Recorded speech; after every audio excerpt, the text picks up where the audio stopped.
Hello everyone， 欢迎来到 OEE 的 Small Talk， 从 Small Talk 开始，用英文了解世界。We have a special guest that is from a really famous YouTube show, I guess. Is it called like Chinese Monster or something? I think it's Mandarin Monster. Mandarin Monster. But I don't think okay. it has an official Chinese name. Okay. An English name. Okay, whatever we just call it like 中文怪物. 中文怪物, yeah, Yeah. Exactly. And then, do you want to give us a little bit of self-introduction to Hi. So I'm Iago, but you might know me by my Chinese name, 梵雅戈. And recently I took part in the 中文怪物 contest, and since then my life has been pretty crazy. In what way? In the way that I'm doing a podcast with you, for example. Oh, okay, a little great job. Opportunity. Business podcast? What else job like? No, like, I mean, now there's people writing to me saying that, like, oh, you like me on the show. Some people didn't like me on the show at all. Really? Then How is that possible? I watched the show. I don't know, because I said some nasty things. Okay, maybe. Okay. And yeah, I don't know. My life has changed a lot, I guess. Now I'm doing all sorts of just random things, like nice podcasts, little TV episodes. You might see me on TV as well soon. TV We'll episode? see. Yeah, we'll see. Congrats! Oh my god, okay. Yeah, it's So all very random. But yeah. Besides shooting and podcasting, what is your main job? So I'm actually a translator. I'm Oh. a trained interpreter, but because finding a job in Taiwan as a freelance interpreter is quite difficult, so Okay. I ended up becoming an in-house translator. Yeah. Ah, so how many languages do you speak? About 5. Okay, next. so natively I speak Spanish. Yes. And then I speak Galician, which is my parents' language. Which Yeah. is, I'm from an area of Spain that's bilingual, so they speak both Spanish and Galician. And that's Okay. where my name comes from. My name Iago. Iago, yes. Is Galician. And then I also speak Chinese. 害羞. Very I say fluently. Chinese quite fluently. Very fluent. English, of course, because Yeah. I grew up in the UK. Although not technically the UK, but we can talk about it later. And I also speak French. Though I haven't French? spoken French in a long time. But so I might not be able to be very fluent nowadays, but I'm sure that if I, get back into it. Is it because like you learn how to speak French in high school or something like that, or how did you learn French? Because so when I was young, my family moved to a small island called Jersey. You might have heard of the New Jersey, right? Mhm. In the United States, but there's an Yeah. old Jersey in Europe, and Also in the States? no, it's like a small island. In Europe? Like the United States has a state called New Jersey, yeah. which is named after Okay. this small island in Europe called Yes. Jersey. Okay. I moved to Jersey when I was 8 or 9. I think I was 9. You Then live I in Jersey? stayed in Jersey, yeah, until high school. Ah, so you moved back to Spain for high school? Yeah. And then to UK for college? Yes, yeah. And then after that you come to And then I Taiwan? came to Taiwan for my master's, and here I stayed. Oh, so you are here for master? Yeah. I studied interpreting here Oh, so Yeah. where did you study? at NTU. I graduated from NTU. Oh my god, are you This yeah. year. Oh, really? Oh, this year. Oh, so so you're Yeah. sure mate. Yes, thank you. I did international business. Oh, that's a very famous program at NTU. Yeah. Oh, you studied Yeah. interpreter there. Yeah. That's Yeah. crazy. Of course. How did your English learning experience started? So it started when I moved to Jersey, right? Like So I didn't learn any English before I moved to Jersey. They Mhm. just kind of plopped me in a school and was like, go. So did you struggle a little bit at the Oh beginning? yeah, it was a struggle bus. it was terrible at the beginning. Oh, We kind of just really? arrived. Well, I mean, my parents learned a little bit of English before going to Jersey, but of course it wasn't like enough. Yeah. And so for the first few months, I mean, I was so young, I don't remember if it was weeks, months, or maybe years. The teachers would kind of just have me painting in class. Really? Yeah. What did other classmates doing? They were like learning And you were just, science like, and drawing. math or whatever. Yeah, and I was Okay. just like drawing. I was painting. Oh I remember my one God. time like they were doing English class, and of course I couldn't write English or read English or anything. Yeah. So my teacher just put a big paper on the wall, and was like, draw Humpty Dumpty, and I just drew Humpty Dumpty. Did you the only Sat one on the do wall. that in Yeah. the classroom? Yeah, So yeah. everyone else could speak. Yeah, of English. course, everyone else is English. I mean, everyone else is from Ah. Jersey. So I So was it's- just in a local school, and like no one would okay. speak Spanish. So slowly I picked it up, and I ended up learning Mhm. English. And I remember the first time that I understood what the teacher was saying was in science class. Because Science, okay. yeah, in science, because science is kind of an international language, right? Yes, So yeah. like the numbers and all that, I could kind of understand what was happening. And I remember she asked what temperature water boils. Okay. I raised my hand. Oh my God! I was like, I know this, and I remember everyone just went silent, and they just looked at me, and like I remember all of my classmates just looking at me, and the teacher, I mean, she tried not to act shocked or anything. She was like, "Oh, Iago," and I was like, 100. And then what is her reaction? And then everyone just kind of like, "Oh wow, good job," and then moved on. Yeah. But I remember that moment specifically. That was the moment that I opened my mouth in class. Like first you raise your hand. Okay. By the way, you are a very good actor. It's a really vivid description. Like from your experience, what do you think is like the best way to get better in a language, whether it's like Spanish, English, or Chinese? Like when you have a need, you will struggle, but you will eventually get there. Okay. Yeah. Even like my parents, like although they try to go to class like in Jersey, the way that they ended up speaking was just by interacting with other patients. When they went to school to pick us up, like the teachers would speak to them, and of course they didn't understand everything, but after like many years on Jersey, they were able to speak very well. And now that they're not in that environment, their English is getting worse and worse. Kind of like my French, right? Back then I could speak it quite fluently, but now not anymore. So I think the best way is to just immerse just yourself. jump in, and then just you go struggle, for it. and then you master. I mean, it's kind of like when I came to Taiwan, I also didn't know what the hell was going on around me like most of the time. Yeah. So before you went to Taiwan, you don't speak I studied Mandarin for 2 years. Well, 1.5 years before I first came here. I came on exchange in my university program. I thought, it'll be fine. I learned for 1.5 years. I could not understand a single thing that was going on around me. No one understood what I said. I would go to the shop and order my bubble tea. They wouldn't even know what I was saying. I mean, now it's like, 13 years here? And now everybody understands me. Almost everyone understands me. Oh my god. Yeah. That's why you don't have any accent in your Mandarin. Oh, come on. 13 years is crazy. You're lying. No, I do have an accent. You don't. When I see my videos sometimes, especially in 中文怪物, I'm like, oh my gosh. You're like perfect. Oh, well, okay, I'll believe. So do you still remember like the very first Chinese sentence or words you learned? I mean, I remember a few of the first Cantonese ones I learned, but I don't think I can say that in front of Oh, is it curse? Yeah. Oh my god. Why always we teach foreigner? Like the first one we always teach about like curse or like very, very bad words. Well, you know how Cantonese people are, right? They love their curses. What about Mandarin, like the very first word or sentence you learned? I mean, I'm thinking it's probably something boring in class, like, oh, 你妈妈喝咖啡吗? Or something like that. Like, that's the kind of sentences that we learned. Well, actually, now that you say it. But I think it might have been from a song, because I feel like I learned singing random songs before learning. I'm thinking maybe 周杰伦. It might be like, 听妈妈的话. Okay. And what's the first song you learned from 周林才? Oh, it's definitely like 说爱你. 说爱你? Yeah.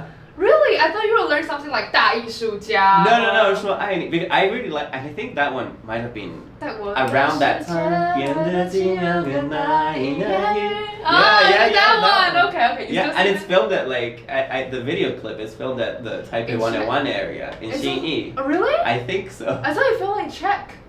No, that's Madali Pusi. You know you remembered that. No way, okay, I feel humiliated. Because I remember like Madali Pusi, and I'm like, that's not Madrid. Firstly by song? Yeah, because I mean, I was listening to the music. I wanted to learn the things so that I could go to sing karaoke with my friends. Because of course they would always go to karaoke. Yeah, I was like, okay, yeah. 我们去唱歌, 唱K. I was like, okay, let's go. And then which part did you struggle the most when you first started learning Mandarin? It's like grammar. Oh my god, tones. Tones? Okay. And there's still a struggle now. Why? I think it's a struggle that will never disappear. Why? Because they're impossible. Like, I feel like I'm saying the tones correctly, but then I see the video and I'm like, okay, half of them are wrong. I think it's kind of hard. Like it's one of those pronunciation? things. Yeah, like, saying it out loud is really kind of different from knowing the tones. Like, if I see some Chinese text, I might be able to, wow, this reminds me of the 中文怪物 the test. Like I might be able to say like what tones they are, but maybe when I read it out, it's not so accurate, or I mix the tones every now and then. I think it's a struggle that I think a lot of like, non-native speakers of Chinese will struggle. Yeah, definitely. And I don't think the struggle will ever disappear. That's I true. Don't know. Unless you marry someone here. Yeah, even then, it's not gonna happen. I don't think so. Okay, and speaking of 中文怪物, like what made you wanna go to the competition in the first place?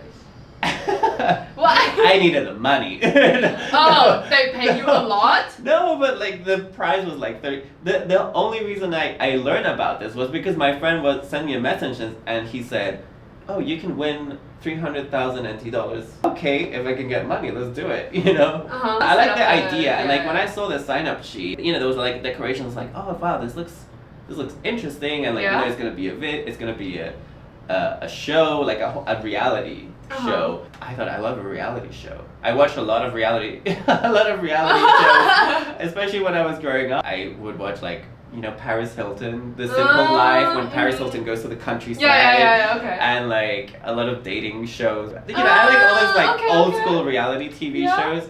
And recently I also watched a lot of like RuPaul's Drag Race. I watch almost every season. It seems like it's kind of the vibe. It's a video, so I want to live my reality TV fantasy. You know? It's just for the money. And for experience at reality show. I thought it sounded really fun. It sounded really fun, and the concept, like 100 foreigners competing for one prize. It also sounds a bit like the Squid Game, but I wasn't expecting it to be like that. Like such a big production, and like so many details onto everything.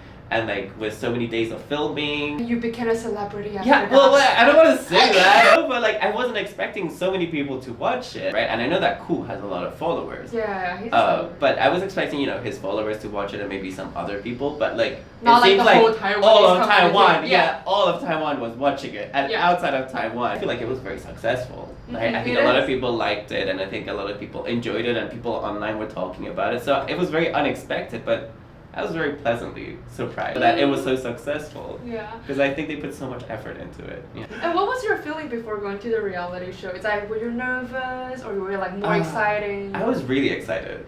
Not nervous at all? I don't really get nervous that much. I was really looking forward to it. I really wanted to play these games. Like, although I didn't know what the games were, the first day when I saw there was like, oh my god, there's like 100 people and we're all wearing the uniform with a little tie. And then they said, it's so cute, right? And I was like, wow, they really are going to do something big. And when we were chatting with everybody was panicking. Oh my god, what are they going to do to us? Because we kind of felt like this was gonna be, it's 怪物, right? It's not like 中文好朋友, right? It's like we knew that there was gonna be something bad in the middle, so we were all kind of panicking. People were thinking so much like about strategies, like how are we gonna vote? Are they gonna eliminate half of us? And making teams and like, okay, if we're from the same country, we protect each other. So I was, you know, getting there the first day before we started filming, I was so excited. I was like, let's do this. Because I just hope that I don't get eliminated on the first round because I want to play all of the games, you know. At the end, I didn't care if I won the prize or not. I just wanted to have fun. You have been living in Taiwan for 13 years, right? And what about like the rest of the competitor? Are they like even longer? Some of them have been in Taiwan for even longer. Like my friend Anna from Poland, she's been here for 18 years. She's an adult in Taiwan years, you know. Really? And like a bunch of other people, they were also for 10 years and 15, and you know, it was so strange that we had never crossed paths because I feel like the foreigner community is so small. But it's like, oh, and now I see 100 people who speak Chinese and like who I never met before. So like since you have been in Taiwan for a really long time, are there any moments you feel like, I could only experience this because I can speak Mandarin? I would say going to like concerts and things like that. Like Mandarin concert? Yeah. Which one have you been? Like Zhou I haven't actually been to any concerts, but like on the streets, being able to chat with local people is honestly the biggest advantage. When I go to the market, I used to go to the farmers market in Yuanshan. When they see me, they're kind of like a little bit afraid. So I go up to them and I speak in Chinese, and they are also nice to me. And one of my favorite ones is like I was speaking with like a honey vendor, and so I started speaking to him, and you know, he was so excited that I was asking about the bees, and then he invited me to go to his farm. And then I said, yeah, you went there? Yeah, of course. Like we went on a trip with some other friends, and we went there, we ate the chicken, and because they have like honey glazed chicken. And it was lovely. And if I didn't speak Chinese, that wouldn't happen, you know? That's true, that's true. And then you become friends with the farmer? Yeah. Wow. And every now and then online he sends me messages. We're going to collect honey on next January. Do you want to go? Yeah. I mean, if you don't speak Chinese, you don't live life here. Like, you live in your own bubble, so you have to, like, speak Chinese. So do you have a lot of, like, Taiwanese friends here, or are they still more a foreigner community? Yeah, I would say I have mostly Taiwanese friends. Of course I do have foreign friends. Yeah. And now that I went on Joint Gorgo, of course I met a lot of other foreign people. But like when I came on exchange at NTU, all my friends were Taiwanese. Because I went to join clubs, you know, like the art club or the dance club or the... You went to the dance club? Yeah, okay. yeah, and I went to the lifeguard club training. Oh, lifeguard? Yeah. I became a lifeguard. I got my license. You have a license? Oh my god, no in way. Chinese, yeah. The training was horrible because I didn't understand half of what was going on. But then I went home and I would like review everything and then like go back with my dictionary and write, okay, this is like, you know, you have to carry people and different kinds of CPR and like all that stuff. You and I put had to so like translate much it effort. and like, yeah. But For a lifeguard I license. wanted my license. Okay. I was like, I signed up to this club. Now I will have to like go until the end. I'm not gonna give up in the middle. Okay. Yeah, so I didn't give up and I got it. And then all my friends would, from lifeguard, we would go to the mountains, we would go like river tracing. It was really great. And like they were all Taiwanese and in the club. You know, if I came here and I only made foreign friends, then what would be the point of coming here? So in your daily life, do you speak Mandarin more or English more? English more actually. Oh, okay, well my boyfriend is Taiwanese, right? Oh. And we've been together for 10 years now. But the problem is that although he is Taiwanese, he grew up in Thailand, so he speaks English fluently. And so Like we ABC. started when we met each other. Now we speak more, especially because I told him like, you know, I think it's a pity that like that we don't speak more Mandarin. So now we mix it more, but it's still predominantly English. So from your perspective, what is the differences between learning English and learning Chinese? From my point of view, learning English is kind of like a necessity. I think if you don't learn English, you're completely isolated from everyone. Oh, that's true, that's true. When I see my parents struggling, I always tell my mom like, at least go on Duolingo, at least do something, right, to learn English. You can go online and see so much more of the world, right? If you're only looking for stuff in Spanish, it's so limited. And especially she likes a lot of like traditional craft, weaving or basket making and dyeing. Fabrics and things like that. So learn some English so that you can like see what is going on in other countries. If you learn English, you're not only learning things about the UK, the United States, Australia, Canada. You're learning about the whole world. Yeah, because you get access the to whole world yeah. is speaking English. You have to do it. You just have to learn English. No, I don't make the rules. And learning Chinese, like, if you just want to learn it for pleasure, oh, I do because I enjoy it, and then the curiosity will kind of feed you to want to learn more about it. And what about like the learning journey wise? The process. Yeah, like the process. I will quote from my teacher again. Learning Chinese for 5 years, you will You not know know Chinese, but you will learn humility. Okay, and what about English? Well, because I learned English. It's a lot easier for you, Yeah, right? I never really sat down and went to like English class. I would see probably the pronunciation is difficult, I guess, in English, reading how to predict words. I don't think I can say anything about English because I never learned English. I mean, I learned English, but I didn't study English. Yeah, okay. Yeah, like learning every language is difficult. Yeah, I mean, and you speak like the most difficult too. There's a book saying that how many are you required to learn a language? Oh yeah, and then Chinese like depending the top. on your mother language, right? Yeah, and Chinese like the top. Yeah. And the second one is French. Well, You speak the most difficult too. but how can French be so difficult? But French is so similar to Spanish. Is it because of the pronunciation? Like they use their throat more? Like Well, is that French? No, it's German. It's German.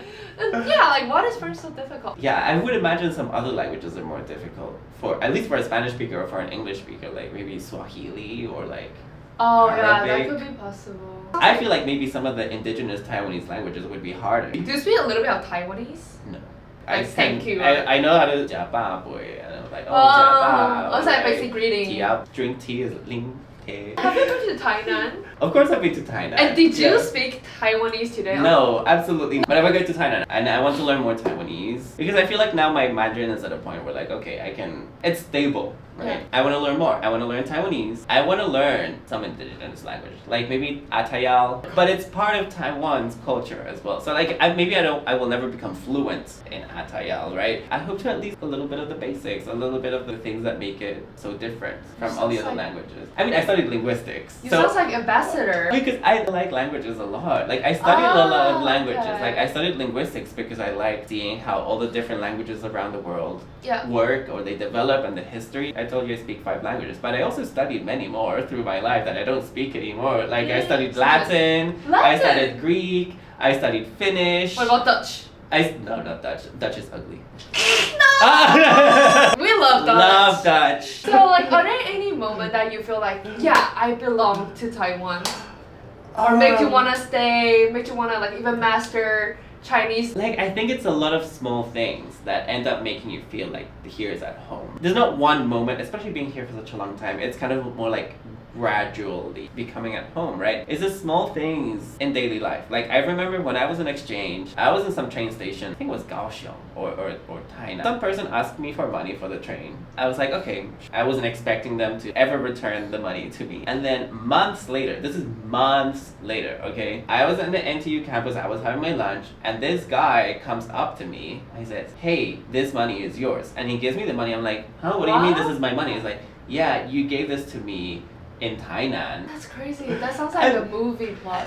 I don't think happens very often in the world, and just that it happened in Taiwan, you know, I was like, damn, like people are actually nice. The question I always get as a foreigner is like, are you ever gonna move back? Yeah, I was going to ask about this. No, I will never move back. And if I can help it, I won't move back because like my life is here right now. So you wanna my stay partner here? is here, my friends are here, my life, my job, my activities, my hobbies, my community is all here. If I move back to Spain, I'll just be a foreigner again. My whole life is here. I mean, it's 13 years, it's more than a third of my life I've been here. Almost my entire adult life. So since you speak like 5 languages and you study linguistics in your college, would you say like language learning is your hobby or something like that? Yeah. You love learning languages? Love learning languages. I think it's so fun, and every language that you learn opens like a new door to like a whole different culture and a whole different life. Before all the craziness started, I was like learning modern Greek because I learned ancient Greek back in school, and so I started learning modern Greek through like an audio course. And because of that, I also got to learn about Greek culture, about Greek music. And recently, I really liked this singer from Palestine who sings in Arabic and does pop music, melting like his heritage, and so I started learning a little bit of Arabic also through like an audio course, but it's so difficult. If there's someone that want to learn a new language, and what would the piece of advice that you would give?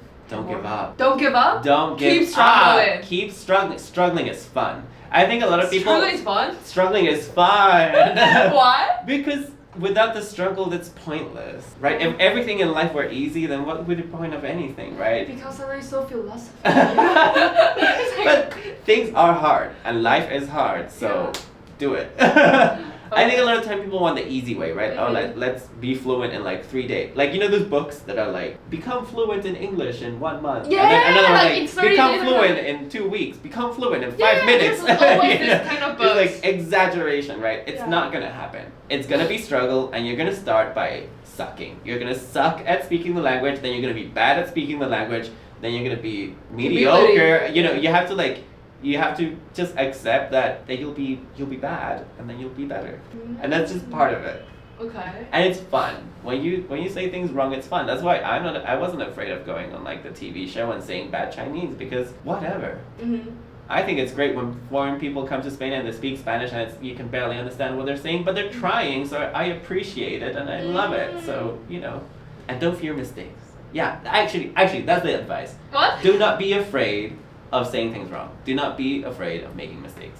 Yeah, because it's really common. It's gonna happen. Well, it's gonna happen. Yeah, like, all the time. It's not like it's common. It's like, it's unavoidable. It's gonna happen. So when you make a mistake, take it in, laugh it out, just move on. I think a lot of people find it really uncomfortable to speak a new language, especially like speaking. Yeah. But they're saying since like being comfortable with uncomfortable, it's what makes you grow. Yeah, exactly. Yeah. You're just gonna be okay at being a complete mess. I mean, we've all been there. When I came to Taiwan, I was a complete mess. I didn't know anything. I couldn't say anything. I couldn't hear anything. But I was still speaking to everybody anyway. Yeah. You know? So you never considered give up speaking like Mandarins or learning Mandarin? No, of course not. There wasn't any moment that you said, I want to give up so bad. Let's quit this. I'm gonna move back to Spain. I'm very stubborn, and I like proving people wrong. Okay. Yeah, so like, you know, people are like, oh my god, it's so hard, you're gonna get tired. I will prove you wrong. I'm gonna be the best Mandarin speaker out there. Oh, okay. I'm not one to give up. Never. So if we have a time machine now, and Yeah. then you can go back to meet yourself when Yeah. you just moved to Taiwan, Yeah. what will be like a piece of advice that you wanna tell? Speak more. the little voice. Speak more. Even more? Speak I even imagine more. you already speak a lot. Speak even more. When I first came here, again, I didn't know anything. I couldn't understand anything. I think that I was too comfortable with just like ha ha ha ha ha and moving on. What I should have done is like be like, okay, what are you trying to tell me? Yeah. And then write it down. Like journaling. Yeah, like more serious about it. Whereas I Yeah. came here more for fun, and of course I learned the language, but like I wish I had been more systematic about it instead of just like learning random things from here and there. Yeah. Okay. Yeah. That's a very good advice. Yeah. For newbies here. To be systematic and be tidy about it. Yeah, you have to be serious about everything. Yeah. That's how you learn. Yeah. It's a boring truth. Alright, I think that's all for today's episode of OEE Small Talk. So thank you again to Iago Thank you for for this having insightful me. chat. We love having you here, your energy and then everything you share. I'm sure because you are a language master and then you study a lot of different language, like on and off. And then you master also a lot of language. So like the piece of advice from you will be very useful for a lot of like new hope so. beginner. Let me know. Okay, so if you enjoyed this episode, don't forget to like it and then share it with your friends. Do you want to know more information about OEE? You can go check our official Instagrams. So I will see you guys in the next episode.